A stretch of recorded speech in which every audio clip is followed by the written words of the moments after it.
chilena, el crecimiento de la economía chilena, el crecimiento tendencial, o lo que algunos hablan la productividad total de factores, la capacidad de generar crecimiento de largo plazo, yo diría que tiene ya unos 15 años en que está a niveles bastante bajos. De hecho, la productividad total de factores viene en terreno negativo por un periodo bastante largo. Acaba de salir recientemente en el IPOM de junio del 2019 un estudio del Banco Central donde trata de descomponer la productividad total de factores y nos muestra que excluyendo minería, llevamos 10, 11 años de productividad negativa, 0,4% negativo. Si incluimos minería, las cifras son muchísimo más negativas. Y esto porque efectivamente el sector minero es uno de los sectores que enfrenta una situación de productividad compleja. Ahora, Chile, para poder avanzar al desarrollo, necesita resolver una serie de necesidades medioambientales, sociales, pero también necesita crecimiento. El crecimiento es fundamental para generar empleo. De esta pandemia vamos a salir con una crisis de empleo y de empleabilidad.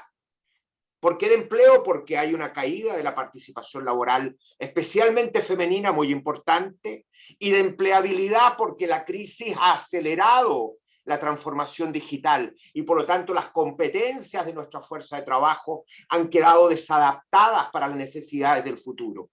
Y en ese contexto tenemos que hablar entonces del rol de la minería, la importancia que tiene la minería en Chile, no solo en términos de generación de recursos fiscales, no solo en términos de generación de empleo y actividad directa, sino los efectos virtuosos que la minería podría generar para los desafíos que enfrenta la economía chilena en su conjunto.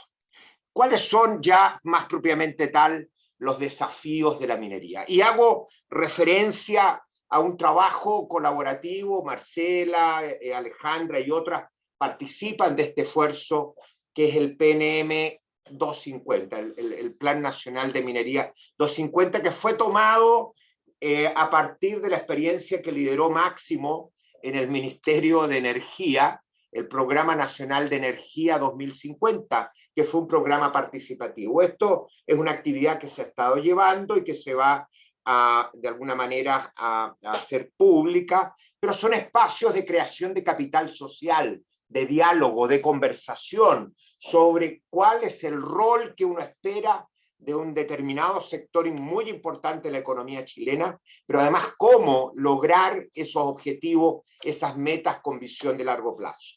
Y tomo textual lo que plantea este trabajo conjunto que han hecho varios que están aquí presentes, y dice que Chile necesita una minería de bajo impacto y que aprovechando la actual revolución tecnológica impulse un desarrollo sostenible e inclusivo de las economías mineras y los territorios donde se emplaza. Una primera duda y pregunta que surge: ¿cómo entendemos este concepto de sostenibilidad cuando estamos hablando de un recurso natural no renovable y que por lo tanto se va agotando y que a lo mejor en 50 a 60 años ya no va a existir? ¿A qué nos referimos con sustentabilidad? Normalmente los economistas de recursos naturales hablamos de sustentabilidad de recursos renovables. Yo mismo he trabajado en los temas pesqueros, etc. Pero Robert Solow, ya en un artículo seminal muy antiguo, 1974, hablaba de resource, The Economics of Resources, the Resources of Economics, creo que era el título, y hablaba a partir de los recursos no renovables del concepto de sustentabilidad. ¿Y a qué se refería? ¿Cómo podemos hablar de sustentabilidad cuando sabemos que esto se va agotando? Y a lo que se refiere es muy vinculado a lo que posteriormente las Naciones Unidas plantea la capacidad que tiene la sociedad y de las próximas generaciones de gozar de los bienes y servicios ambientales, sociales, consumo, que gozaron esta generación. Entonces, ¿cómo podemos pedirle a un recurso natural no renovable sustentabilidad? En ese sentido, en esa concepción, tiene que ver con que la sociedad en su conjunto y los stakeholders fundamentales se articulen de tal manera que sean capaces en los territorios de generar las capacidades para que la economía, la sociedad pueda continuar desarrollándose, creciendo y generando bienestar más allá de los recursos que son no renovables. Y esto es un desafío enorme y hay que tomarlo en serio. No queremos que nos pase lo del salitre, que se acabó el salitre y quedó una pampa desolada. Ese es el desafío.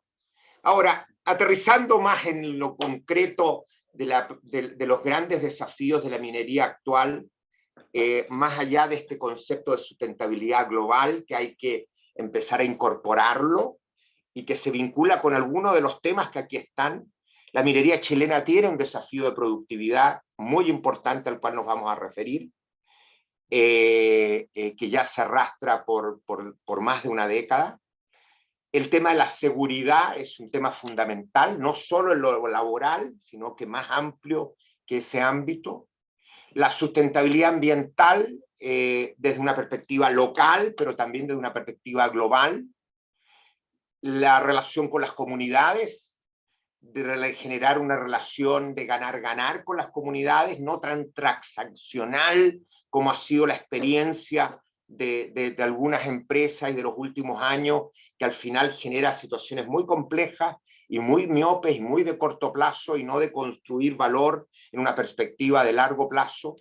Y esto que tiene que ver con el concepto de sustentabilidad, que es difícil de aquilatar en el ámbito minero, el concepto de minería virtuosa. El concepto de minería virtuosa tiene que ver con que enfrentando los desafíos de la minería uno es capaz de crear capacidades en la sociedad que le permiten desarrollar actividades económicas, generando empleos de buena calidad, buena distribución del ingreso, etc.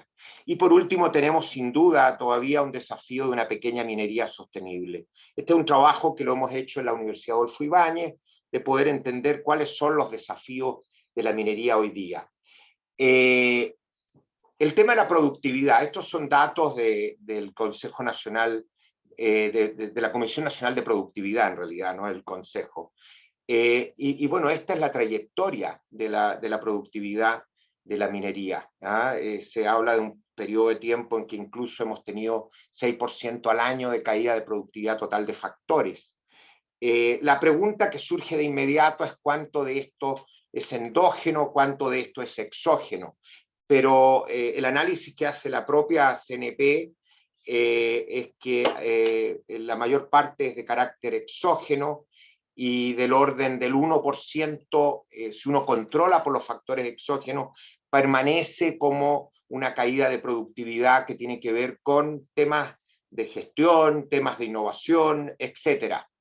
En un análisis de benchmarking en términos de productividad laboral, como ven ustedes acá en la gráfica, Chile no lo hace muy bien y tenemos mucho más horas por tonelada, ¿no es cierto?, que el promedio y muy lejos en relación al de mejor desempeño. Estamos hablando de 68 a 32 horas, es casi más del doble. Y eso es un tema bastante preocupante porque no estamos en los mejores estándares internacionales.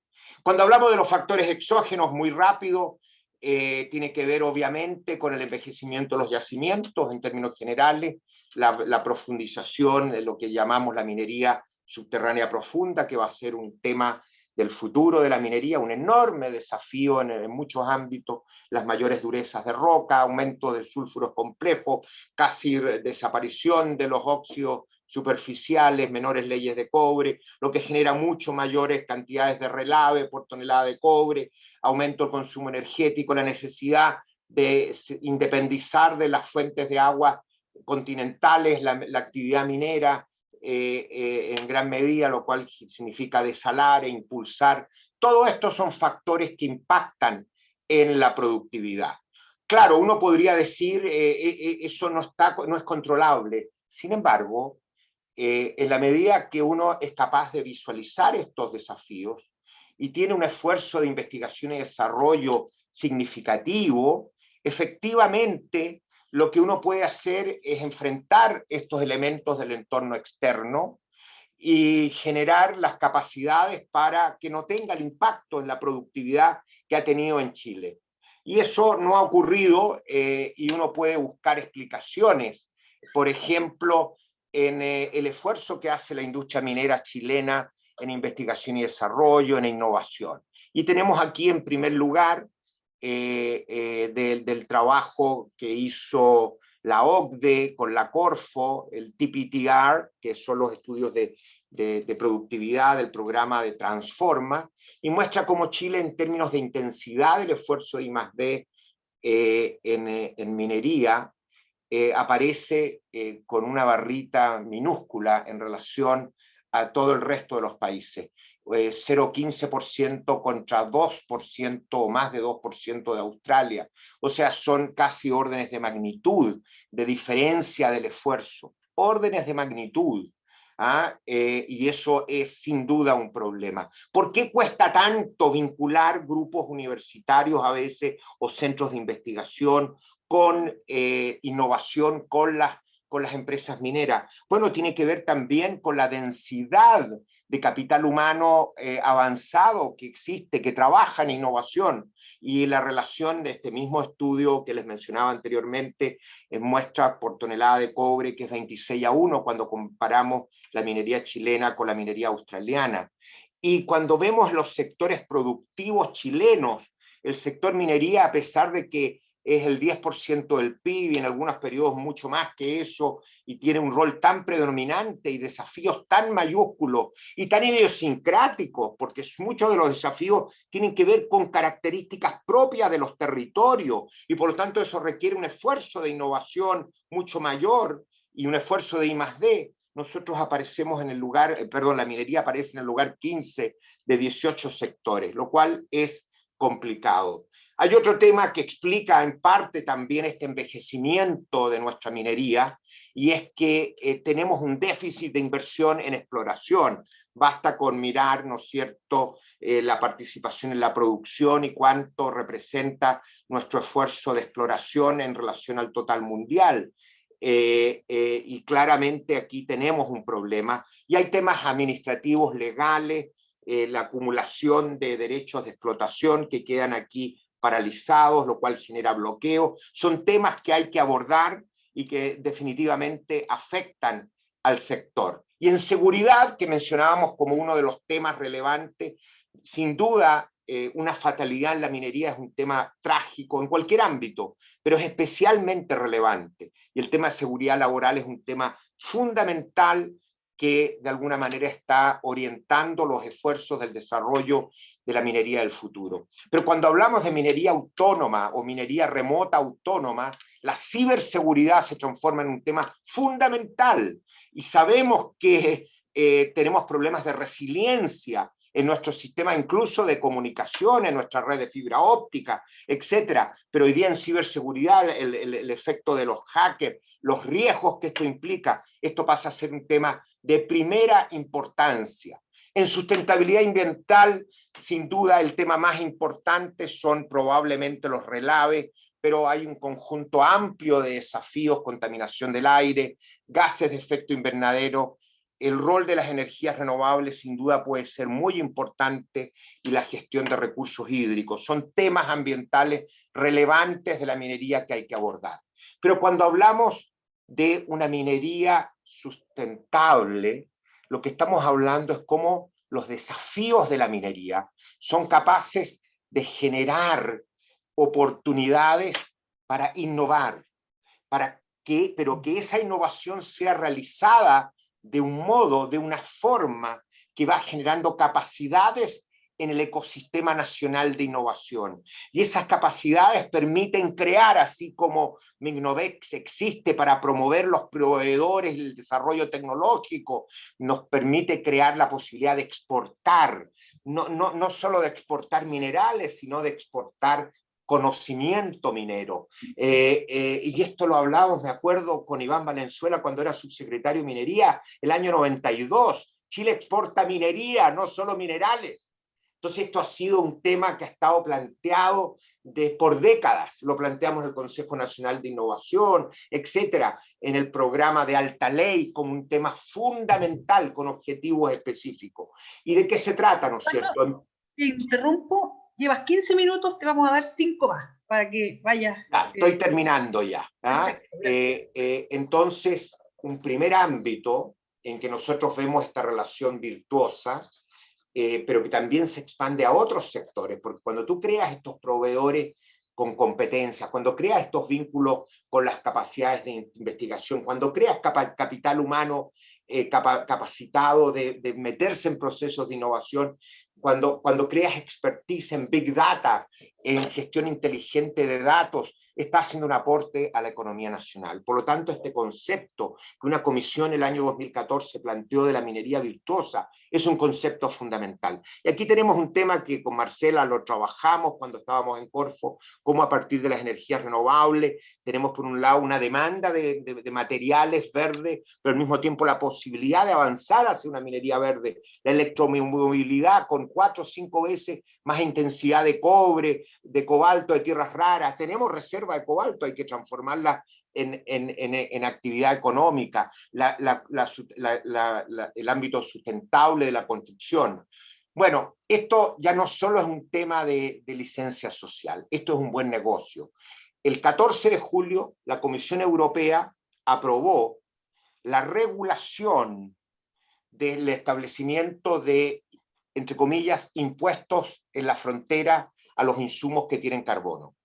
Y esto además es parte del acuerdo de libre comercio entre Japón y la Unión Europea. Por lo tanto, y se puso una meta tremendamente ambiciosa, reducción de 55% de las emisiones respecto al año 90 para el año 2030. Por lo tanto, este tema viene también del sector financiero, viene de estas nuevas cadenas de valor vinculados a la electromovilidad. Por lo tanto, lo que estamos diciendo acá es que tenemos que avanzar a una minería con sostenibilidad, y en esto en particular, minería verde, que acelera la transformación digital, con el objetivo de, primero, abordar los desafíos de productividad de la propia minería, pero al mismo tiempo crear esta visión de minería virtuosa, desarrollo del clúster minero, exportaciones de bienes y servicios tecnológicos, pero también repensar el tema de valor agregado, en qué ámbitos y con qué tecnologías podemos tener, dadas las ventajas de energías renovables,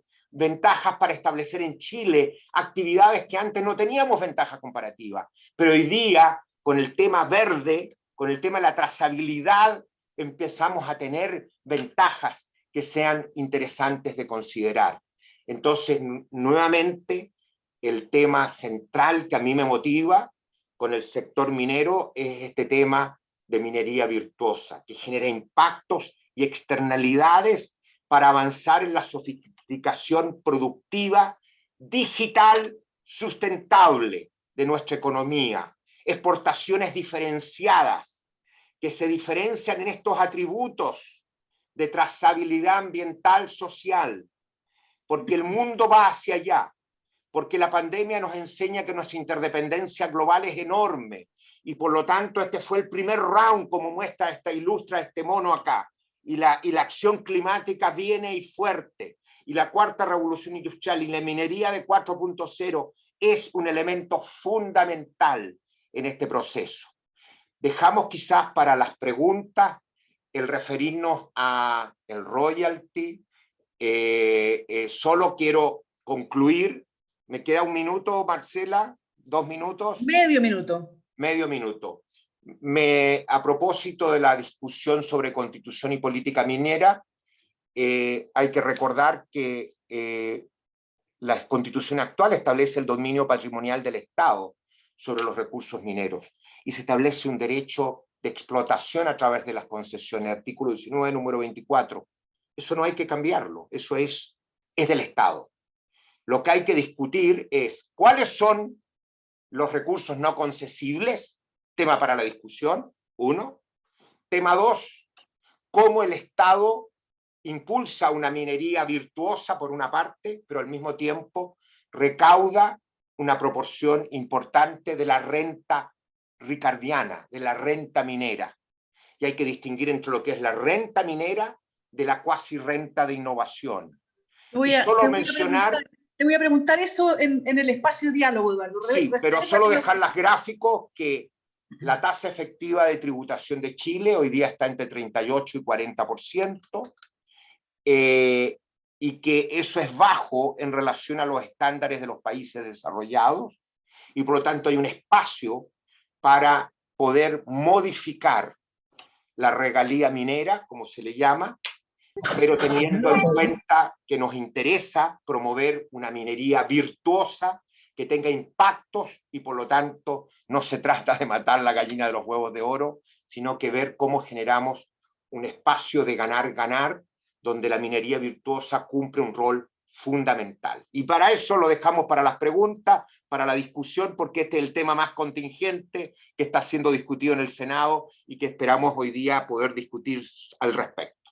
Muchísimas gracias por la oportunidad. Excelente, Eduardo. Muy interesante tu presentación, muy en línea con el ADN de Minnovex. Así que me imagino. Podemos estar más de acuerdo con sí. tu posición. Así es que vamos a tener después un espacio para hacer preguntas y diálogo y conversar con Máximo y contigo. María Luisa, te doy el pase para que vayas a la siguiente. Sí, muchas gracias, Eduardo. Interesante lo que nos comenta, y más allá de lo interesante son las preguntas que van surgiendo del cómo, que obviamente vamos a dejar para la siguiente, para la siguiente sección del coloquio, porque ahora le toca el turno a Máximo Pacheco, y para refrescar un poco sobre qué es lo que estamos conversando, quiero repetir un poco la pregunta que también le habíamos hecho a Eduardo. Máximo, ¿cómo crees que esto de la política nacional minera o el Plan Nacional Minero, la Constitución, todo este tema del royalty, cómo deberían considerar el desarrollo minero para que sea un real aporte al país? Y me voy a tomar una frase que dijo Eduardo, para que Chile no exporte minerales, sino que exporte minería. Máximo, te dejo con el pantalla, micrófono, todo tuyo, el escenario virtual, para que nos compartas tu visión sobre estos 3 puntos que confluyeron justo este año más encima. Bueno, oye, en primer lugar, muchas gracias por esta invitación, y lo que tenemos como tema es un tema sumamente amplio. Cuando me invitaron y dijeron, vamos a hablar del presente y futuro de la minería, de la política nacional minera, la nueva constitución y el royalty, yo pensé que en realidad esto era un seminario para un día entero, pero voy a tratar de introducirle también algunos otros elementos que creo que de alguna manera los planteó Eduardo, pero que también creo que están en la base de esta conversación. Voy a hablar sobre el estrés de nuestro planeta, el momento expectante que vive nuestro país, el cobre en el mundo que viene, el desafío político y social que estamos viviendo, la minería y sus tareas pendientes, y el nuevo rol del Estado en la minería. Y a lo mejor en alguna parte podemos dejarlo para las preguntas o en la presentación, qué podemos aprender de la agenda de energía para la política nacional de minería. El punto de partida aquí para mí es el estrés de nuestro planeta. Hoy día vivimos acá 7.600 millones de habitantes. El año 1750, o sea, hace 250 años, vivíamos 800 millones. O sea, hemos multiplicado por 9 la población mundial en 250 años. Ahora, nuestra población, esa población, los 7.600, buscan desarrollo económico, crece el comercio, la finanza, la tecnología, la producción de bienes, la migración y las redes sociales. Hoy día el Producto Bruto Mundial es 90 trillones de dólares. Lo que representa 200 veces más que en 1750. Entonces, repito, en 250 años hemos multiplicado por 9 la población, y en 200 veces lo que producimos en bienes y servicios. Estamos en una economía completamente desbordada, estamos en un planeta que está bajo enorme estrés, y la pregunta que nos estamos haciendo no es si el planeta va a sobrevivir. La pregunta que nos estamos haciendo es si la especie humana va a conseguir sobrevivir en el planeta. Porque además del estrés ambiental, estamos en una economía cada vez más desigual y que amenaza nuestra sobrevivencia social y también biológica. Estamos en un momento expectante en nuestro país. Somos un país pequeño, 19 millones de habitantes, una economía abierta, alejada, chica, 290.000 millones de PIB. Producimos 5,8 millones de toneladas de cobre, son aproximadamente a los precios de hoy 50.000 millones de dólares, lo que representa aproximadamente el 40% de la exportación. El presupuesto fiscal de esta economía pequeña son 80.000 millones de dólares y la minería contribuye con 10.000 de eso. 75% de nuestra energía primaria es importada, petróleo, carbón, gas. O sea, el año 2019, porque voy a ir a un año más normal que el del 2020, importamos 11.000 millones de dólares para energía primaria.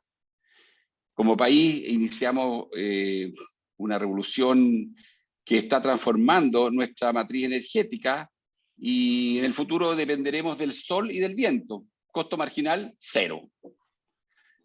En una década hemos reducido a la mitad el valor de nuestra energía importada. Entonces, ¿por qué digo que estamos en un momento expectante? Porque el cobre está subiendo y el costo de la energía está cayendo. Entonces, este es un momento virtuoso en nuestro fundamento económico. Primer gran mensaje para todos nosotros: seamos optimistas, porque están pasando cosas buenas en los fundamentos. Esta revolución energética a la cual yo hablé, el precio de las licitaciones eléctricas entre distribuidoras y generadoras cayó, en el periodo que me tocó ser ministro, un 70%, a $35 el megawatt hora.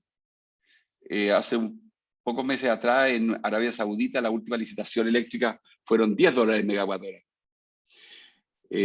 Conversando con Enes Moniz, que fue el ministro de Energía de Obama, me decía que el sector de mayor investigación y desarrollo en Estados Unidos y en el MIT es hoy día energía, por todo lo que se está haciendo en materia de desarrollo tecnológico y de investigación en las renovables, en el almacenamiento, en la electromovilidad, en el modelo nuevo de utilities y en la generación distribuida.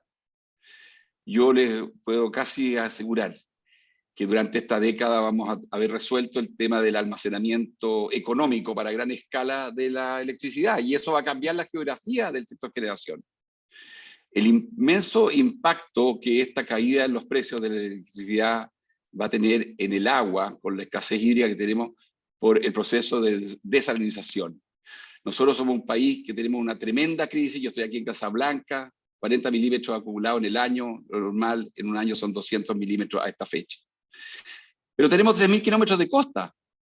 Israel, que tiene una capacidad instalada de desalinización de 600 millones de metros cúbicos al año, adjudicó el año pasado la construcción de una nueva planta de 200 millones de metros cúbicos a $0.4 el metro cúbico. La mitad de lo que era el 2011. O sea, en 9 años el precio de la desalinización o de la construcción de desalinización se ha reducido a la mitad.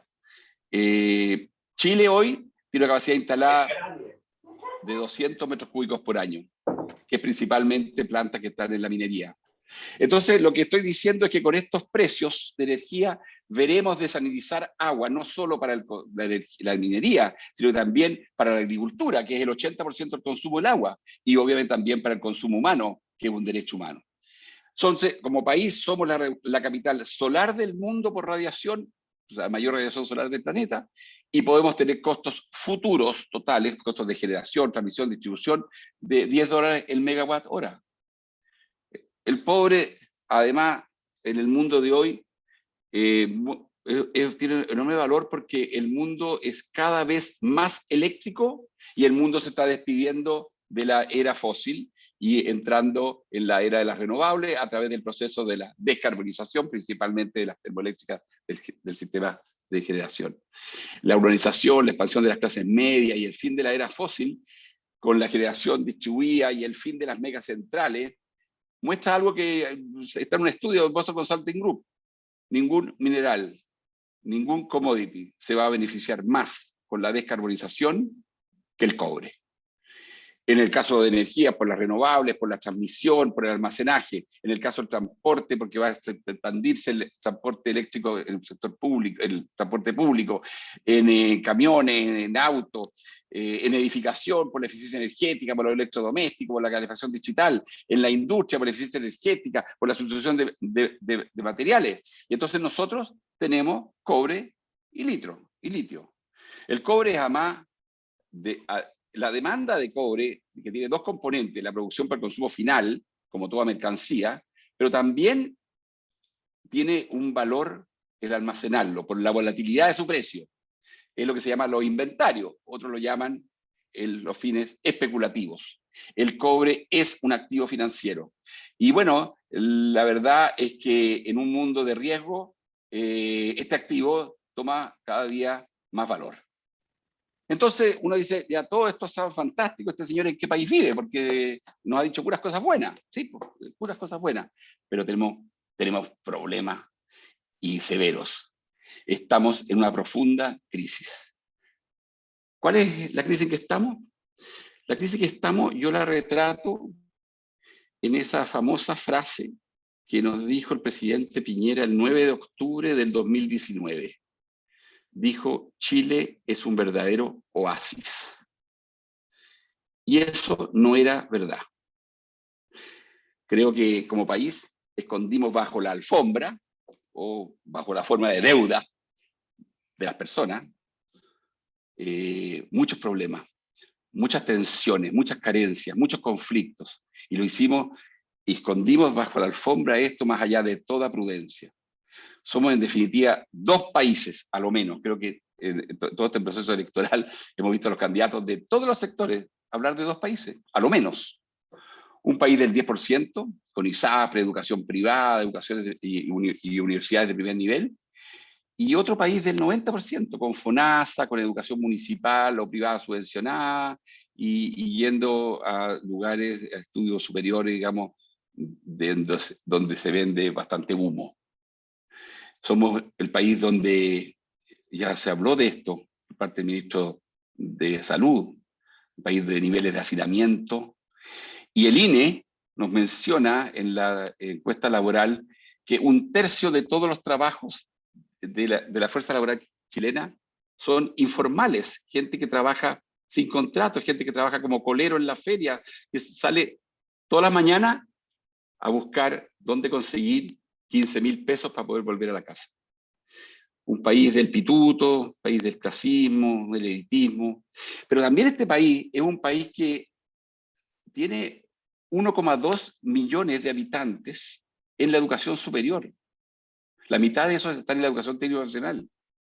Un país de 19 millones de habitantes, 1,2 están en la educación superior. O sea, 1 cada 15 habitantes de Chile está en la educación superior. Este índice no lo tiene ningún otro país del mundo. El que nos sigue se llama Corea del Sur, tiene 1 cada 18. Bueno, ese mundo de la educación superior creyó en la meritocracia y en la movilidad social. Pero el problema fue que ampliamos nuestra educación sin ampliar nuestra base productiva, sin ampliar la calidad de los empleos, los ingresos, y además con un alto costo de la vida. Y en ese contexto es que nos enfrentamos con la Convención Constitucional, un país donde el 80% votó apruebo. Y yo creo que es muy importante que nosotros apoyemos el esfuerzo constituyente por ser un mejor país. Tenemos una oportunidad histórica de limpiar y sanear la casa, sacar lo que hay debajo de la alfombra. Obviamente el tema de la propiedad y los derechos sociales van a estar en el nervio de la discusión, la propiedad de los recursos naturales, la función social de la propiedad, la función ecológica de la propiedad. En Suiza la gente tiene sus terrenos, en sus casas, pero no tiene cercos. Bajemos los cercos, los paisajes son de todo. Tenemos derecho a transitar por los lugares para disfrutar justamente la función ecológica de la propiedad. Los derechos de la naturaleza van a ser un gran tema, y para qué les digo el tema del agua como derecho humano y bien nacional de uso público, porque en el campo del agua y en el tema del agua y de la legislación del agua, Chile es una anormalidad. Entonces, la pregunta que de alguna manera hacían es, ¿por qué la minería no consigue ser valorada en el país? Yo tengo algunas hipótesis que las pongo para la conversación.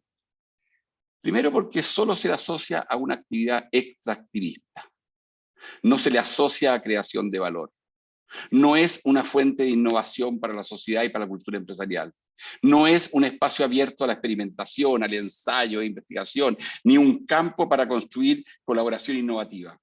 Es principalmente una actividad transaccional fuertemente basada en el recurso natural.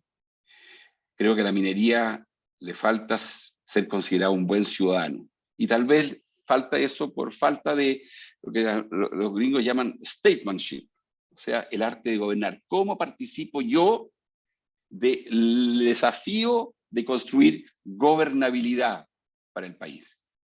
Dejemos de ser extractivistas. Dejemos de ser extractivistas. Esto es una discusión que llevamos mucho tiempo. Mario Góngora, historiador conservador destacado, Premio Nacional de Historia del año 76, que falleció el año 1985, señalaba que en nuestro país el capitalismo se ha inclinado desde hace décadas a operar en la forma de una economía de conquista, de presa, con inclinación al oligopolio colusivo, la conservación de posiciones, a la inveterada carencia de innovación, a la extracción de recursos naturales con poca agregación de valor y desentendía los contextos humanos y telúricos en los que se ejecuta. Mario Góngora, historiador, conservador, Premio Nacional de Historia. Nuestro país, con el 25% de la producción mundial de cobre, no es considerado el Silicon Valley del cobre. Tal vez nos pueden destacar por operaciones en altura, nuestras operaciones en altura, por nuestra escala de producción, por nuestras operaciones subterráneas gigantes, pero nadie en el mundo nos destaca por nuestra capacidad de innovación en sistemas, procesos, equipamiento. Sostengo y estoy de acuerdo con la pregunta que se hacía al comienzo de este seminario, que nuestro país, nuestra minería está al debe con el país. Y lo peor es que no hemos avanzado. No asoma el emprendedor pionero de Schumpeter. José Gabriel Palma, PhD en Economía de Cambridge, dice que la ausencia de acumulación de conocimientos se vuelve un lastre para un mayor crecimiento de la productividad. Yo creo que nosotros tenemos en Chile una cultura que sospecha de la cooperación y la colaboración. En Chile cooperar y colaborar es sospechoso. Si alguien se acerca porque quiere colaborar, ¿qué se trae en mente? Creo que nuestras élites son resistentes a la innovación y persisten en la comodidad de la extracción. Y la creación de valor es un ejercicio de colaboración. Nadie por sí solo tiene la respuesta a los desafíos creativos. Se requiere trabajo compartido, algo de esto mencionaba Eduardo, un trabajo compartido entre universidades, centros tecnológicos, industrias, sociedad y Estado. Y nos compramos la idea del Estado mínimo, un Estado ausente. Una sociedad sin política, los problemas se iban a resolver técnicamente. La universidad como productora de estudios y estudiantes, la industria como enclave, sí, los dueños de la pelota, desconfiar de sus proveedores de servicios. Y necesitamos otra cultura. Y para mí, como ministro de Energía, fue una tremendo desafío liderar la integración del SIC con el SIN, el Sistema de Transmisión Eléctrica, para que dejara de tener la gran minería del cobre un sistema propio y no lo compartiera con el resto del país. No se imaginan la cantidad de argumentos que se dieron atroces respecto de lo que iba a pasar en Chile si teníamos un solo sistema desde Arica hasta Chiloé. Hoy día lo tenemos. Nadie se dio cuenta, no se incendió ninguna central. Entonces la propuesta de camino que tengo es, construyamos una visión de país, y el Estado debe convocarnos a eso. Démosle continuidad a nuestros esfuerzos y resolvamos bien la pregunta de qué país queremos construir. Cómo hacer ser un país inclusivo, integrado, innovador, un país digital, un país que al final, digamos, no sean dos países. Y para eso el proceso constituyente es clave. Aprendamos también de otros países innovadores que crean valor en la minería. Aquí no tenemos que inventar la rueda. Aquí hay países como Australia, Finlandia, Canadá que han hecho esto. Y lo han hecho a partir de una institucionalidad que han construido, a partir de políticas públicas lideradas por el Estado, impulsando, por ejemplo, los Collaborative Research Centers, los CRC. Australia tiene más de 700 empresas METS, Mining, Equipment, Technology and Services. Es así como se exporta mineral y no, pero minería y no mineral. Para conseguir esto necesitamos un Estado articulador y constructor de visión. Lo hicimos en energía con la Agenda de Energía y con el proceso de Energía 2050, el cual participó Eduardo también. Creo que esta construcción de visión se hace con política pública e institucionalidad. Creo que en esto el rol de Corfo puede ser muy central. Se hace con liderazgo y con convicción de que el Estado puede convocar, alinear, motivar. se hace con accountability. Rendir cuentas es un ejercicio conjunto del Estado, la empresa y la sociedad, impulsando también la investigación aplicada con las universidades y con la educación técnico profesional. Yo soy miembro del directorio del DUOC y yo me alegro que ahora, como parte de las obligaciones que por ley tienen que hacer las instituciones como el DUOC, que están en la educación técnico profesional, es hacer investigación aplicada. Entonces superemos la distorsión de la transacción y su cultura cortoplacista, la cultura de la HH, ahora hombre, del insumo, vertical, jerárquica, asimétrica, donde si falla, fallas tú. Si falla la experimentación, fallamos todos.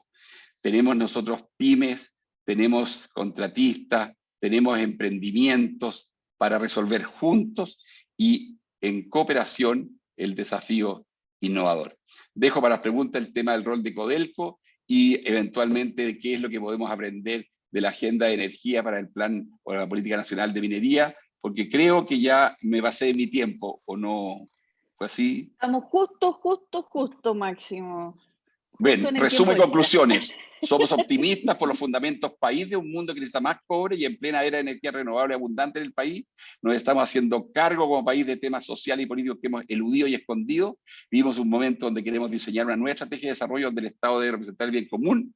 Estamos en una profunda crisis, pero estamos en un momento auroral. Todo está oscuro, pero es así como comienza el amanecer. ¿Cuánto demora en llegar ese amanecer? Depende de todos nosotros. Gracias. Vamos al cómo. Gracias. Vamos al cómo. Bueno, ¿Cómo ya que hacemos? Eduardo quiere hablar del cómo, Marcela, ¿qué te parece si le haces una primera pregunta del cómo a Eduardo para que vamos viendo esto del cómo? Perfecto. 2 cucharadas a la papa, dicen. Sí. Oye, el cómo es matando las sospechas en la colaboración y en la cooperación. Sí. Gran Es parte. una cuestión cultural, es una cuestión cultural. Sí, En Chile la palabra cooperar es una palabra sospechosa. estoy 100% de acuerdo, Máximo. Yo en todas mis charlas de innovación pongo siempre capital social, la matriz, y pongo a Chile en el último de la OCDE. 13% de nuestras compatriotas confían en el prójimo. El promedio de la OCDE, 56%. Mira el desafío que tenemos. Y oye, yo lo digo de otra manera, Eduardo. Mira, yo lo digo, ¿sabes cómo? Cuando me pregunto, yo viví 10 años fuera de Chile, entonces, ¿y su país cómo es? Mire, mi país es un país especialísimo. En Chile la gente puede ver debajo del alquitrán. Porque en Chile siempre la suspicacia. Y el chileno es suspicaz, el chileno ve debajo del alquitrán, es una cosa increíble. El problema es que con la posverdad ese tema se acentúa. Y las redes sociales. Así es. Eduardo, déjame ir ahora con la primera pregunta, porque la verdad les agradezco a los dos y me encanta escuchar que los dos tienen una visión optimista, ¿ah? Una visión realista de los nudos, de las barreras, de los problemas que tenemos, pero también una visión optimista del momento en el que estamos y de todo lo que podríamos hacer si es que resolvemos estos nudos, ¿no? Entonces, ambos tocaron en su presentación este tema del esfuerzo en innovación, en investigación, desarrollo, en colaboración con los proveedores, con las universidades, donde hay ejemplos muy notables, como ya comentábamos, Australia, Canadá, Finlandia, etc. Y hemos tenido recientemente hartos baldes de agua fría. Hemos visto la estadística. Cochilco sacó hace poco un informe de cómo viene bajando sostenidamente la inversión en I+D+I en la industria minera. ¿Cómo ha bajado en Codelco? Y pregunto de nuevo el rol de Codelco. Nosotros en Chile tenemos algunos problemas que son endémicos, ¿no? Que tienen que ver con el tema de los concentrados complejos, del arsénico, etcétera, que muy probablemente otra gente no lo va a otros geografías no lo van a resolver por nosotros. Vemos por otro lado, Eduardo, y espero que estés escuchando porque te vi, no te vi. Cerrando la ventana para que no haya ruido. Vemos también con preocupación cómo en los últimos y tú estabas en la Corfo, por lo tanto lo sabes bien, cómo había venido creciendo el presupuesto de ciencia, tecnología e innovación hasta el 2018, y en los últimos 3 años había una caída dramática de 2 dígitos en los presupuestos públicos a fundamentalmente innovación y emprendimiento. Los temas de ciencia se han mantenido un poquito. Entonces, ¿cómo salimos del momento de este nudo en el que estamos? ¿Qué tiene que hacer la industria minera? ¿Qué tienen que hacer los proveedores? ¿Qué tiene que hacer la academia, los centros de investigación? Y sobre todo, qué tiene que hacer el Estado en ese rol articulador y yo diría de catalizador de que estos procesos ocurran. Y les voy a preguntar a los dos, probablemente si quieren los dos contestar. Eduardo, partamos contigo. Sí, a ver, desafortunadamente, cuando el Estado, en su rol empresarial minero, da el contraejemplo y reduce dramáticamente su esfuerzo de investigación y desarrollo y de innovación, la caída de presupuesto dentro de Codelco es increíble. ¿Qué ejemplo le está dando al resto del sector minero? La mayoría son multinacionales, en términos de cómo abordar su desarrollo en Chile. Por lo tanto, sí, yo comparto que esto requiere, en primer lugar, liderazgo del Estado. Yo sí creo que hay una oportunidad, porque comparto con Máximo de que lo que tenemos en energía a nivel mundial, la acción climática, la reafirmación del Green Deal europeo, le genera a los materiales de la minería que nosotros tenemos una oportunidad que no la soñábamos hace 10 años. Pero sí la venimos vislumbrando hace 5 o 6 años. Fuimos a la COP22 a plantear The Copper Green Initiative, Green Copper, el año 2016. Entonces, lo que tenemos que hacer es un acuerdo público-privado, con liderazgo de lo público, que salga del cortísimo plazo. Yo realmente no entiendo cómo, para enfrentar incluso la recuperación económica, nos enfocamos en poner los recursos en grandes obras de infraestructura pública, intensivas en capital, muy poca mano de obra masculina. Se aumentó en 400.000 millones de pesos el presupuesto de obras públicas, y todo el tema del emprendimiento innovador, las empresas Gacela. El estudio de la propia Comisión Nacional de Productividad muestra que en Chile las empresas de rápido crecimiento, flexibles e innovadoras, representaron en el mismo periodo de estudio de la Unión de la OCDE el 75% de la creación de empleo nuevo. Entonces, si nos preocupa el empleo, hay que entender que la innovación y la innovación con empresas de rápido crecimiento es un elemento probado en la Unión Europea. En Estados Unidos el 100% de la creación del empleo nuevo viene de allá. Y por lo tanto lo que tenemos que hacer es un nuevo acuerdo. Y la minería tiene un rol que jugar fundamental. ¿Por qué?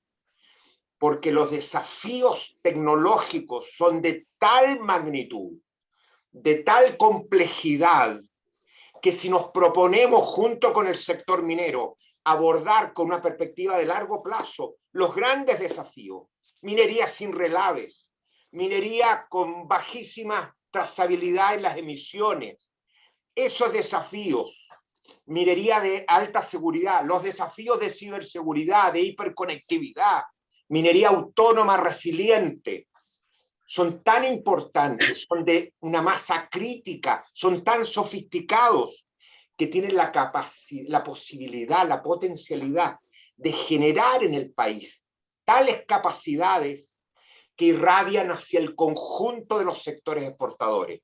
Entonces, en realidad, lo que yo planteo es un nuevo acuerdo de sofisticación productiva, donde tomamos el tema de la sostenibilidad en todos los sectores exportadores y generamos una diferenciación como país en nuestras exportaciones, en el salmón, en la harina de pescado, en lo forestal.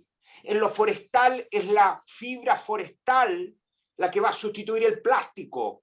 Pero la pregunta es cómo los desafíos de la minería son de tal magnitud que los logramos que irradien hacia el resto del sector.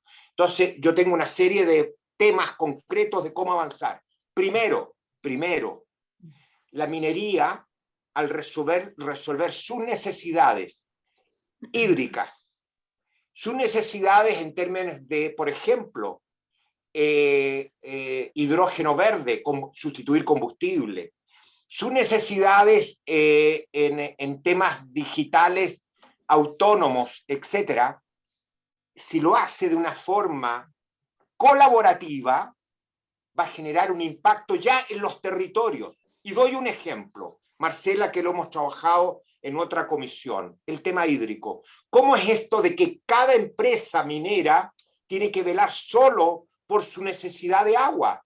Si tú miras la cuenca y tratas de buscar soluciones para el conjunto de la cuenca y aprovechas la enorme economía de escala de tu proyecto y colaboras, le vas a generar una externalidad a un conjunto de actores. Entonces, ese es el primer elemento, el más fácil, sinergia a nivel territorial en resolver determinados problemas de los insumos críticos de la minería, pero que al mismo tiempo, al concebirlos como hubs, con nuevos enfoques de colaboración y de gestión, generan un impacto en el territorio. Primer nivel. Pero después avanzamos a otros niveles.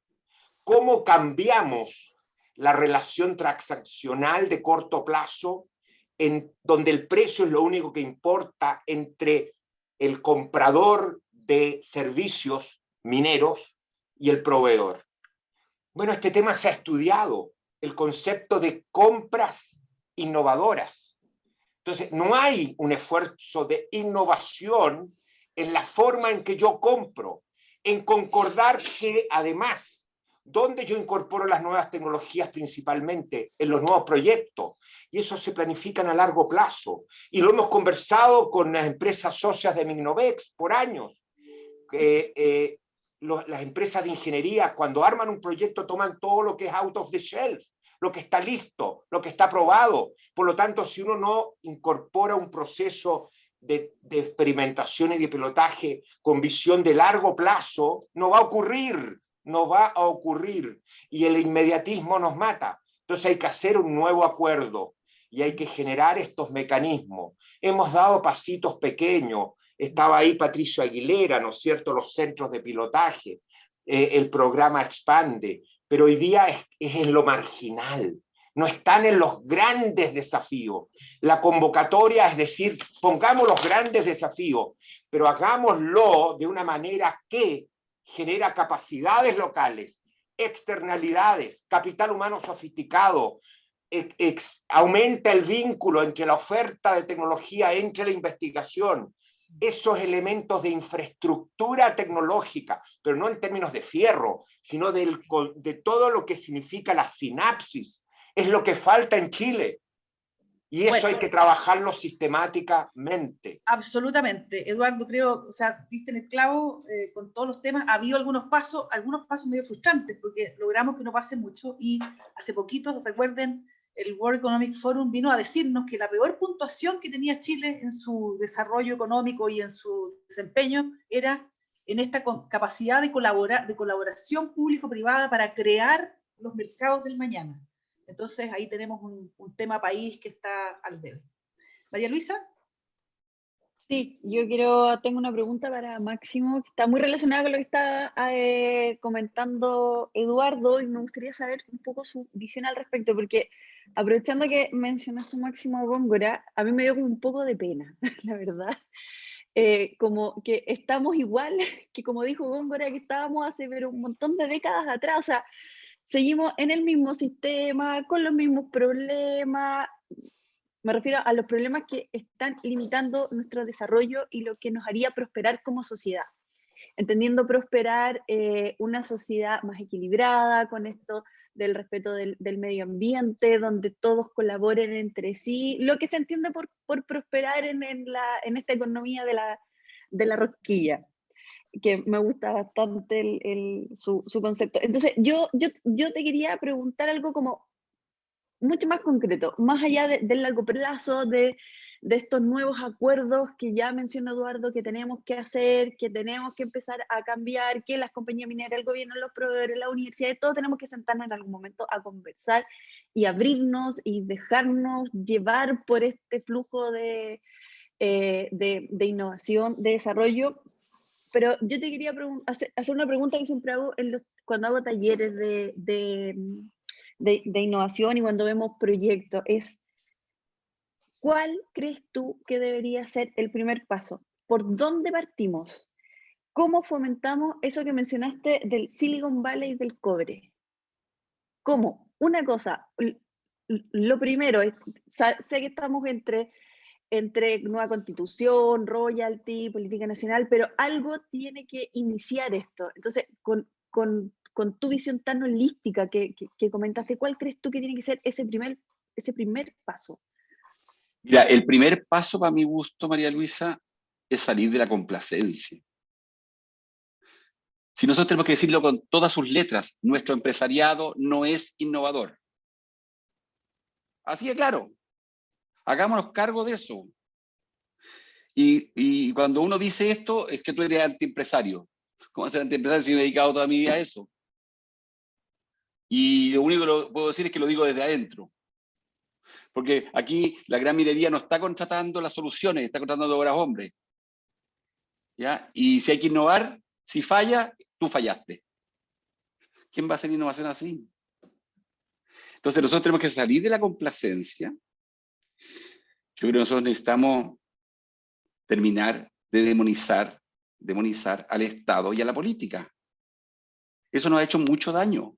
Ustedes nos han invitado a discutir un documento de política nacional minera, o sea, esto es una reunión política. Y lo que hicimos con la agenda de energía fue política. Y cuando hicimos Energía 2050 fue política. Y claro, nosotros teníamos estudios de respaldo, si había un estudio de CADE muy bien hecho, digamos, una comisión que la había dirigido, digamos, Juan Antonio Guzmán, ¿ya? Y la verdad es que el tema no era el documento que había de base, el tema era, ¿podemos ponernos de acuerdo en cuáles son nuestras prioridades y hacerlas, ejecutarlas? Porque la política pública no es puro diseño, yo creo que la política pública es principalmente ejecución. Y ejecutar significa hacer que las cosas se hagan y se hagan bien. Oye, ejecutar no es solamente que las empresas privadas tengan ejecutivos. Si dentro del Estado hay un poder legislativo, hay un poder de Contraloría, hay un poder judicial y un poder ejecutivo. Tiene que responsable para ejecutar. Entonces, nosotros yo creo que necesitamos justamente construir esta relación de cooperación, pero un primer paso, terminar con la complacencia. Yo leo la propuesta del Consejo Minero para la Constitución y ¿sabes lo que dicen? ¿Sabes lo que dicen? Que lo que hay que hacer con la Constitución es garantizar la propiedad y darle estabilidad. Y esas son las palabras clave. Y ahí se ancla. Sí, oye, yo hablé aquí de la importancia del statesmanship. El statesmanship es el arte de gobernar. Nosotros necesitamos darle al país gobernabilidad. Y es un ejercicio compartido. Entonces, si cada uno empieza a decir qué es lo que él quiere en esta torta y cuál es el pedazo con el cual quiere quedarse, nosotros no vamos a construir la visión de país. Yo creo que el éxito principal de la agenda de energía fue haber partido por decir qué es lo que queremos hacer como país en el largo plazo. ¿Dónde queremos llegar? Oye, y mira dónde estamos, ¿ah? El año 2021. ¿Saben cuántos proyectos nuevos de generación eléctrica van a entrar a operar en Chile? 94. ¿Con qué capacidad? 6.000 megawatts. En un país que tiene una capacidad instalada de 26.000 megawatts, nos vamos a ir en este año a 33.000. Porque las cosas se hicieron. Ahora, yo hago una advertencia.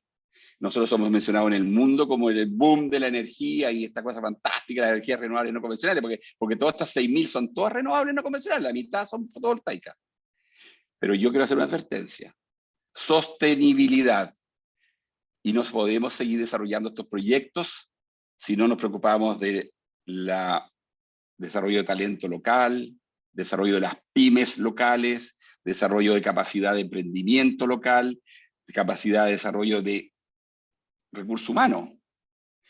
Y estamos en un momento donde esto puede terminar en una obscenidad. El país del boom de la energía renovable no fue capaz de desarrollar su relación con la comunidad, su relación con los territorios, desarrollar talento humano, desarrollar pyme, ampliar la base empresarial del país, para que esto no fuera un boom de 4 empresas.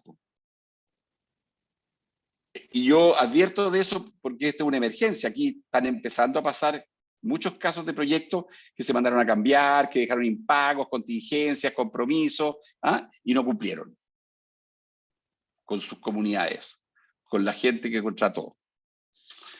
Yo creo que nosotros necesitamos claramente darle al país sostenibilidad, darle gobernabilidad, y termino con una idea que está hace mucho rato en el tintero y que a mí me encantaría que la empujáramos, que es la ley de asociatividad. No podemos seguir avanzando en desarrollo de proyectos si no están asociados al desarrollo local, al desarrollo regional. Y yo creo que esa discusión va a haber que hacerla. Y esto no es una discusión solamente de que a mí me importa que defiendan el derecho de propiedad y que las reglas sean estables. Creo que es más complejo que eso. Súper. Máximo, pero en la Constitución hay temas que son sectoriales y otros que son de carácter más transversal. Probablemente nosotros en los temas ambientales vamos a tener que establecer ciertos principios y que va más allá de lo ambiental, tiene que ver con el concepto de sociedad. Entonces, uno podría poner, por ejemplo, en la Constitución que el Estado debe propender a un desarrollo sostenible y usar el marco de los ODS de las Naciones Unidas como lo que se entiende con un desarrollo sostenible, porque efectivamente tú tienes toda la razón. Este esfuerzo constitucional debe ser una oportunidad de restablecer las confianzas, un contrato social mínimo, y eso da una orientación. Conceptos como equidad intergeneracional, que tiene que ser a nivel de país y a nivel de territorio, que eso se vincula de alguna manera con la relación con la naturaleza, los recursos renovables, la biodiversidad, temas que también tienen que ser incorporados por cada uno de los sectores productivos. Y otro principio que a mí me parece importante, el concepto de no regresión, y por lo tanto los compromisos, que no nos ocurra lo que le pasó a Estados Unidos con Trump, que el Acuerdo de París, se salió del Acuerdo de París. Entonces tú pones la Constitución, el compromiso no regresión. Entonces hay elementos que de alguna manera hay que empezar a concordar, que van en la Constitución, que establecen un marco para el conjunto del país. Y también derechos y deberes del Estado, pero también de la sociedad. Entonces yo creo que es bueno ir avanzando en esta discusión. A propósito del... Oye, pero el punto de partida a lo mejor no es dispararle todos los días a la constituyente. De que son, digamos, un plato de locos con mayonesa o locos con leche condensada, digamos, que es una bolsa de gato. Oye, todo eso es mentira. Si yo hablo con los constituyentes y hablo con gente de los distintos sectores y te dicen, oye, aquí hay un ámbito de vista cívica. Aquí hay una conciencia plena de la pega que tenemos. Aquí nosotros, digamos, estamos buscando que tenemos un año para hacer esta pega. Y si nosotros le estamos disparando a la política, al Estado, a la constituyente, desde la empresa, porque yo veo eso desde la empresa. Sí, claro. Y yo me muevo en la comunidad empresarial. Mira, Y el ambiente que domina es ese. Esa cuestión tenemos que terminarla.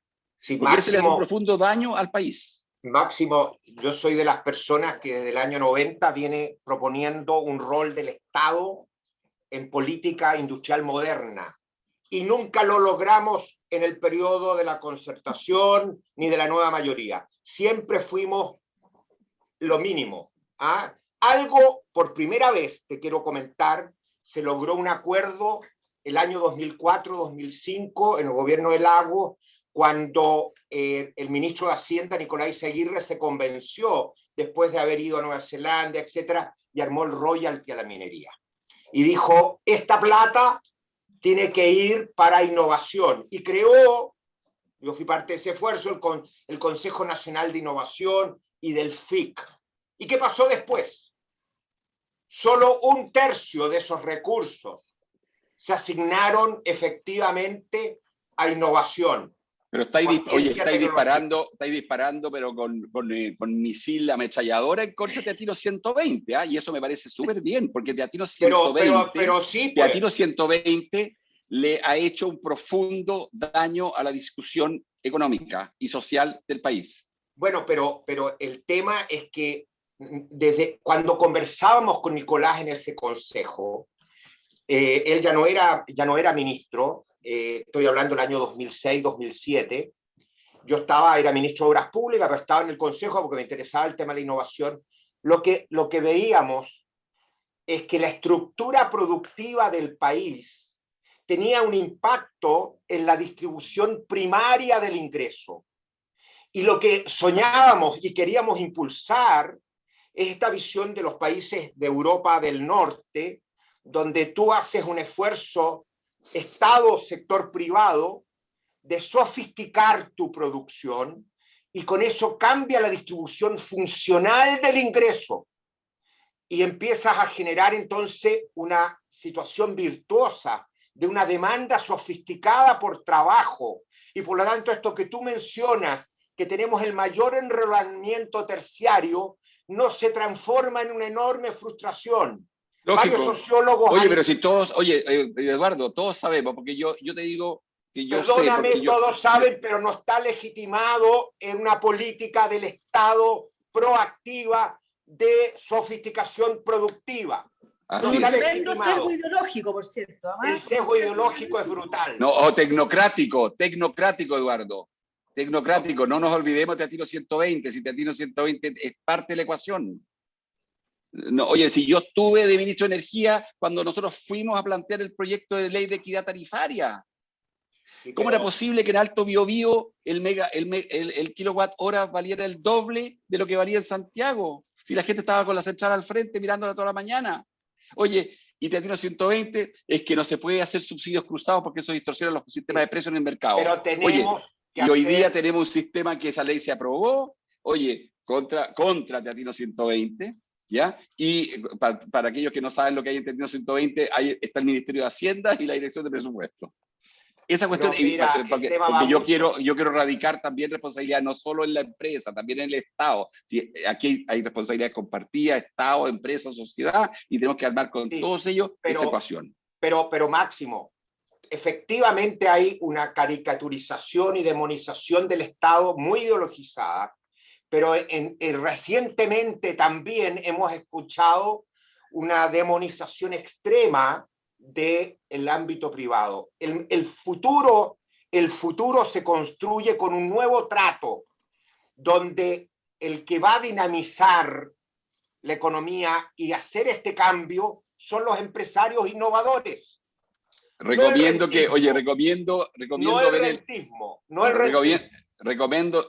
ver en YouTube a Pepe Mujica hablando del rol de los empresarios. Bueno, pero necesitamos valorizar el emprendimiento o el empresario innovador y generar los estímulos y los castigos, de alguna manera, para que nos movamos una economía de innovación dinámica, de emprendimiento. ¿Para qué? Para un tema fundamental, para que no nos vuelva a pasar lo que ocurrió en octubre del 2019, donde en el fondo lo que hubo es una gran frustración de expectativas, porque está claro, no solo la economía dejó de aumentar en términos de productividad, no creamos la demanda por empleo de calidad que tenía la expectativa los jóvenes. Efectivamente metimos a muchos en una ilusión de formación que no creó las competencias del mañana. No nos puede volver a pasar, pero eso requiere un nuevo contrato social con nuevos roles del Estado, pero también con un entendimiento que necesitamos fortalecer lo que es el emprendimiento y el desarrollo empresarial innovador, schumpeteriano, como tú decías. Claro. Eduardo, pero esa ecuación, convengamos que tenemos que terminar con la complacencia porque tenemos mucha tarea pendiente. Por sin supuesto. duda. Y otra cosa que Yo he tenemos sido pendiente, súper crítico de esa falta Eduardo, de política que pone esto en el centro y entender la política social solo como subsidios que no crean capacidades. La mejor política social es cuando tú generaste un círculo virtuoso entre formación, igualdad de oportunidades en la educación y formación con competencias para el futuro, pero al mismo tiempo una demanda sofisticada que es capaz de darle empleo a esa gente. Esa es la mejor política social de largo plazo. Oye, en el Eduardo, chat te están proponiendo para Máximo, candidato a sí. presidente, entonces cuando Eso seas mismo. presidente me puedes nombrar a cargo de Teatino 120 para ver si le damos un giro a esto. Listo, se armó yo para soy- cuándo toca, 2026, Uf, está la difícil. próxima, ¿no? No, estos caballeros no pasan las redes sociales. Somos dinosaurios, no Máximo, crea, la edad. Ya no somos crea. dinosaurios nosotros. Oigan, Pero oye, no pero qué crea, yo he agradable visto poder hablar con cosas en libertad, TikTok qué impresionantes. agradable poder hablar, digamos, no desde un cargo ni desde una responsabilidad, sino que ser, Ya, digamos, alguien que pero puede Sin hablar, tener que darle digamos, cuentas a propuesta nadie. concreta. Eduardo, deja que hay varias. Impuesto a la Romer. Vamos ahí, vamos a propuestas concretas. Oye, Vamos a discutir. nos van a jubilar a las dos moderadoras, María Ya Luisa. vaya. No nos van a dejar más. Y de Vaya, hecho, adelante. nosotras nos Marcela. vamos y ustedes se Momento. quedan ahí conversando, los vamos a dejar todo el día. Oye, es que la María Luisa tenía una proyecto tenemos- en esa línea justamente, Eduardo. Y después tenemos Sí, hartas yo, preguntas en la chat y tenemos que contestar. Sí, así que les voy a decir una pregunta para los dos. Primero Eduardo, después Máximo, pero una respuesta de 1 minuto, porque si no ahí sí que nos van a jubilar y con lo que tenemos, después de haber sacado todos nuestros 10% con la Marcela, ya no nos queda para jubilarnos, así que no nos podemos jubilar todavía. Yo no he sacado nada. Dichoso. Nosotros tan del lado de la absurda esa empresa. política que me resistí. Eduardo lo dejó Ya, todo en el pero fondo. vamos a la No, pregunta. Ya que igual, Eduardo, algo la tocaste ahí entre medio sobre el royalty minero. Deberíamos retomar el espíritu original que tenía el royalty para financiar el I, más D, más I, todas estas cosas que me estaba conversando. ¿Cuál es el rol real que le deberíamos dar a esos fondos? Porque el rol, como lo están planteando, es para cualquier cosa menos para efectivamente I más D más I, así como foco, full foco. Sí, muy Entonces, breve. Primero hay que... complementar la pregunta sobre la estructura de la tributación. ¿Y qué es lo que hay que cautelar, Eduardo, para que efectivamente el Estado pueda capturar la renta ricardiana, pero no la cuasi renta innovación? ¿Cómo hacemos para que el esquema de tributación sea...? Sí, primero, dame un poco más de 1 minuto, porque este es un tema que está súper candente. Primero, la propuesta de la Cámara de Diputados no es viable. La tasa de tributación efectiva la lleva, y lo mostré recién, a niveles que son insostenibles, hacen que una parte de la actividad minera deje de operar e inhibe absolutamente la innovación, la inversión, y para qué vamos a hablar de minería verde y virtuosa. Entonces, no es viable. Con todo, es necesario modificar el royalty a la minería, y a mí me gusta el trabajo de Valverde Castillo, y en particular me gusta la opción 2 que ellos proponen, que es un royalty bajo, que sea independiente de los precios. Se habla la opción 2 de un 3%, y enfocarse en el tema del impuesto específico y la modificación del impuesto específico. ¿Por qué? Porque la actividad minera tiene asimetrías. Hay empresas de muy alto costo y hay empresas de muy bajo costo. Entonces, la gracia del impuesto específico es que de alguna manera no deja fuera de trabajo a aquellos que son de alto costo. Y entonces tiene la flexibilidad de tratar de capturar lo que es el margen, algo cercano a la renta. Ahora, ¿puedo extraer el 100% de la renta? No, no es posible, porque se confunde la renta ricardiana, que es esa renta que tiene que ver con la ley, con las ventajas que tiene el país en relación a los otros países, con la cuasi renta de innovación schumpeteriana. Por lo tanto, no hay ningún sistema que sea capaz de extraer el 100% de la renta ricardiana. Lo mismo ocurre en la regulación de los monopolios naturales. Yo soy experto en eso. Uno no puede tarificar de tal manera de llegar justo al precio competencia, porque hay asimetrías de información, porque hay asimetría productiva, primero. Entonces, soy partidario de tener un sistema donde uno cambia el impuesto indirecto y lo hace de tal manera que especialmente en los periodos de precios muy altos captura buena parte de la renta. Usted me va a decir, pero usted en el litio estableció un royalty del 40% sobre la base del precio. Y lo más bien que funciona. Una razón muy obvia. El recurso es el salar de Atacama. Tiene las mismas condiciones para las dos empresas. Y por lo tanto sabíamos y podíamos medir exactamente la renta que se estaba generando. Y por lo tanto no había ningún problema en establecer un royalty sobre el precio de esa manera, que en el marginal es 40% más el impuesto indirecto, el impuesto específico. Pero cuando yo empiezo a tomar Maricunga, 7 salares u otro, eso pasa a ser absurdo. Entonces, primer tema. Segundo tema, yo incorporaría el concepto en ese impuesto específico del impuesto Romer. ¿A qué me refiero? Romer, premio Nobel de Economía, planteó un modelo en que una parte de los impuestos específicos podía ser destinado a consorcios de I+D, lo que menciono máximo, los CRC australianos, y dejar flexibilidad. Lo que sí es importante que esto no sea para lavado de platas, en el sentido de que yo lo uso para lo que yo habría hecho de todas maneras. Entonces, lo que hay que hacer es regular muy bien, de tal manera que se generen las capacidades locales, se generen las interacciones con el ecosistema, se generen los proveedores. Entonces, yo sí dejaría un espacio para que eso se utilice de esa manera.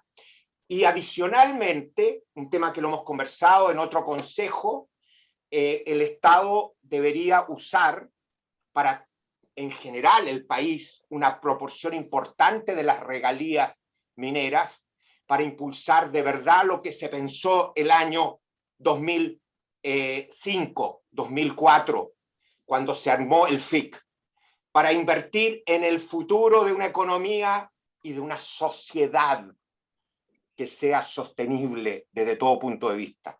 Y por lo tanto, proponer el que una parte de esos recursos vaya a generar esta visión de transformación, que no es sectorial específica, que es la economía verde y posicionar a Chile como un líder en sustentabilidad global y usar esa palanca para crear las capacidades tecnológicas, para que no venga todo de afuera.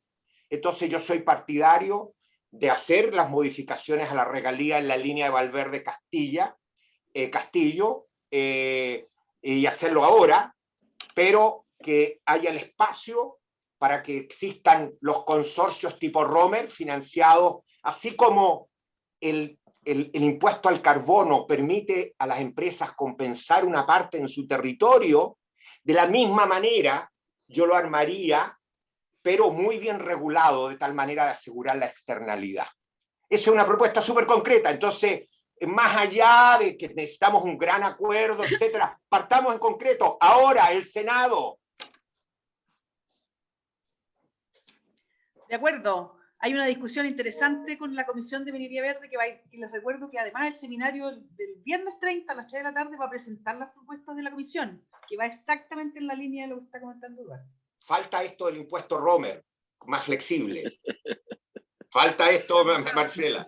Lo estuve discutiendo con José Miguel. Porque eso significa cambio de ley, porque en Chile los impuestos, la recaudación no tiene uso específico. No, se cambió en la ley del impuesto al carbono se cambió, se permitió la compensación. Ojo, hay precedente. Perfecto, bueno, lo vamos a poner en el documento final. Por eso di el ejemplo del impuesto al carbono. Tenemos de aquí al viernes. Ya. Oye, hay muchas preguntas del público y de la audiencia. Nos Marcela, pero ¿sabes qué? Estamos como en la hora y me gustaría saber si Máximo tiene algo que agregar a lo que dijo Eduardo sobre el tema del royalty, que es muy importante y muy candente. Yo creo que las preguntas del público, muchas se deben haber respondido en esta discusión que está súper interesante. Sí, además que teníamos el compromiso de terminar a las 12:30 y vamos a ser muy disciplinados con la conducción de nuestras mujeres porque les tenemos mucho Súper. respeto al liderazgo femenino. ¿Ah? Van a No, pasar la cuenta, Máximo, hemos sí, sido por eso demasiado vamos vehementes. a estar exactamente en 30 segundos fuera. Mira, yo creo que lo más importante aquí es que nos pongamos de acuerdo que en la Constitución tiene que quedar clarísimo que los recursos naturales son de dominio público. Y que... Eso está hoy día. Momento. Pero lo que pasa es que el dominio público puede ser de dos tipos. La propiedad fiscal o bien nacional de uso público. Y no puede equivocar. Nosotros tenemos que definir claramente que los recursos naturales mineros son Dice de propiedad que es patrimonio fiscal. del Estado. Y por lo tanto, hoy día la Constitución, artículo 19, número 24, los recursos mineros son dominio patrimonial del Estado. Claro, y hay muchos eso? abogados que opinan que eso significa que el Estado puede ejercer soberanía, pero que no es necesariamente dueño de la cosa. Entonces yo quiero partir por decir que para mí el punto de partida es que la Constitución, porque para discutir esto a nivel constitucional, no me quiero meter en la discusión de la ley que está sucediendo en el Senado, en la Constitución quede clarísimo, no quede espacio de duda, que los recursos naturales mineros en Chile son de dominio público, por lo tanto, bajo la forma de propiedad. Pero quiero entender eso significa... Tengo una casa que yo pregunta, eso significa que solo el Estado lo puede explotar. Déjame terminar. No, eso después el Estado definirá cómo lo hace. Pero déjame terminar, Eduardo, déjame terminar. Yo soy dueño de una casa y soy dueño de la cosa, la arriendo. No cobro impuestos.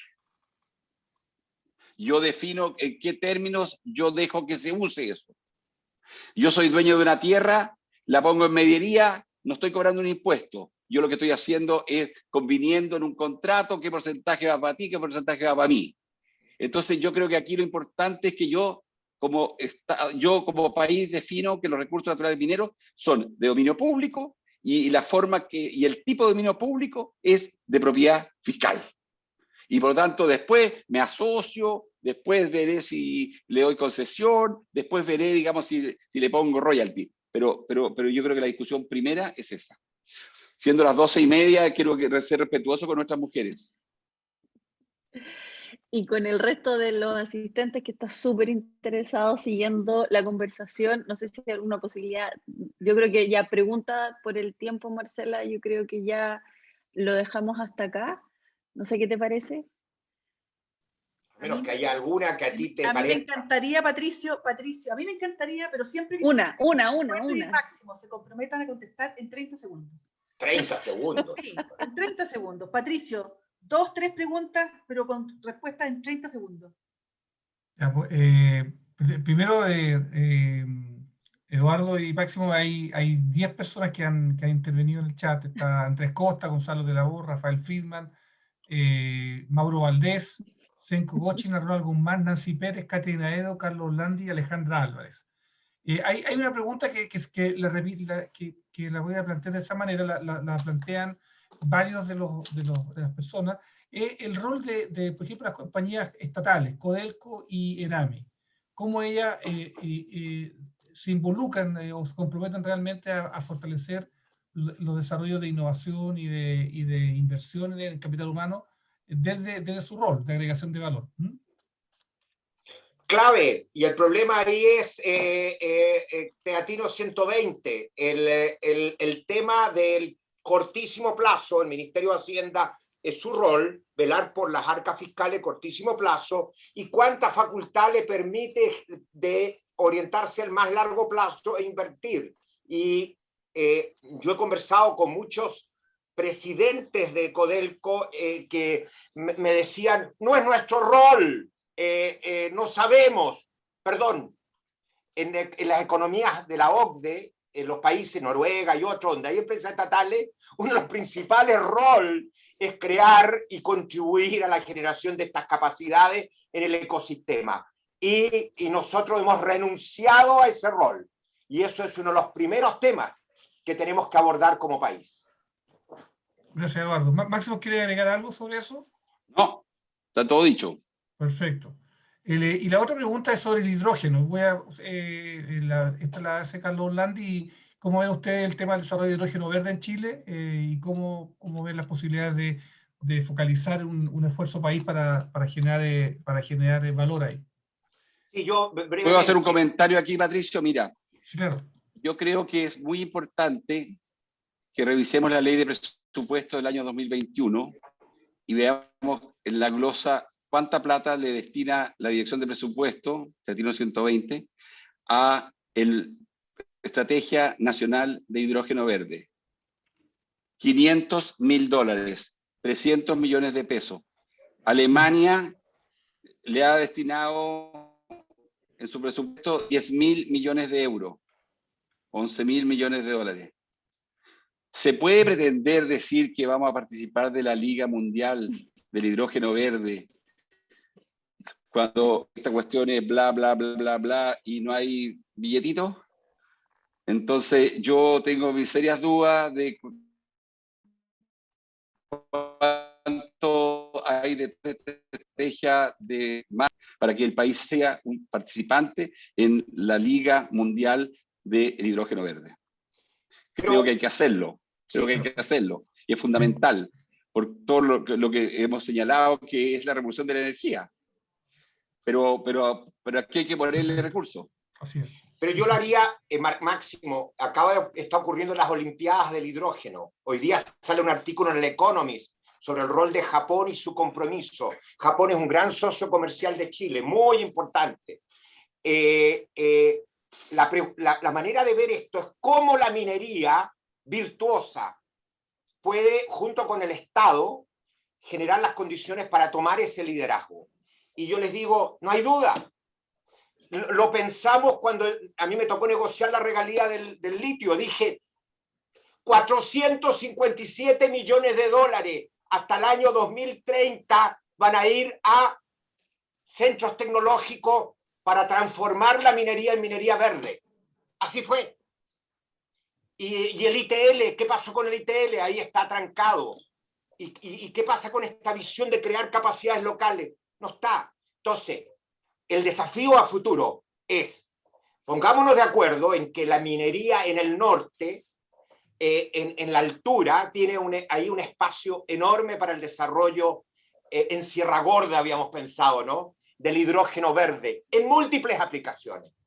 Y hagamos ahí el gran centro de pilotaje del mundo para aplicaciones de hidrógeno verde, pero no solo de hidrógeno verde, de todo lo que es solar térmico, solar desalación, todo. Ahí. Y entonces, ¿pero con qué visión? Crear las capacidades, que no nos ocurra esto que dice Máximo, que cuando llegaban los fotovoltaicos venían con los instaladores de Polonia y de Bulgaria. No habíamos hecho ni un esfuerzo de crear las mínimas capacidades. Pero entonces, cuando 300.000 toneladas de amoníaco pueden ser usadas para explosivos cero emisiones y nos ahorramos 2 millones de toneladas de CO2 en la minería, al mismo tiempo se generan 350.000 toneladas que usa la misma infraestructura que está disponible hoy día para exportar.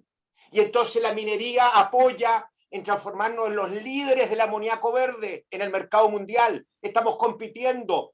Y efectivamente, si no colaboramos, si no ponemos recursos, si no nos comprometemos, nos van a ganar.